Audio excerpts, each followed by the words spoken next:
गतकाली आम गोटे reliable source information पाइलु जे निमापड़ा पुरी गोटे जिओ पेट्रोल पंप अच्छे से गोटे ब्राउन सुगर डील होबार अच्छे तेणु आम गोटे पठेल स्पेशल टीम निमापड़ा जाते से जड़े लोक गोटे कैरी बैग धरता किसी सस्पिशियस जिनस चेक कला बैग रू बाहर 1 केजी 60 ग्राम 1 केजी 60 ग्राम ब्राउन सुगर बाहर आम गिरफ्त कर ना हूँ सुजित कुमार महांती एलियास पापुलू बापना प्रदीप कुमार महांती गुआड़पड़ा थाना निमापड़ा जिला पुरी तेणु से जेहतु इलिगाल पोजिशन तार कनसीयस पोजिशन सीजर है ब्राउन सुगर ताको आम अरेस्ट कर संक्रांत case STF police station case number 1 dated 6/1/2024 under section 21C NDPS act 1985 एवं ताकू आज आम एडीजे कोर्ट निमापड़ा को फरवर्ड करूँ।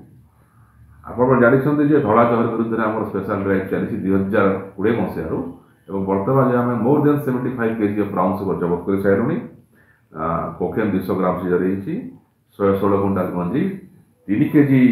630 ग्राम अफिम जबत कर से तार से ना इंट्रोडक्शन करूँ से ना किसी आम देखा भेरीफाए करा तार मोबाइल सीजर होती मोबाइल क्या कथा क्या डील कराला तदंत पर जना पड़ बर्तमान जाए तो से जड़े अच्छी तेणु तार आम केस इन्वेस्टिगेशन आज केस तेणु परवर्त समय जना पड़ो से क्या आनी क्या देता पर जना पड़ो देखो से एक्जाक्टली से किसी कहूनी कि जेहेतु से निश्चय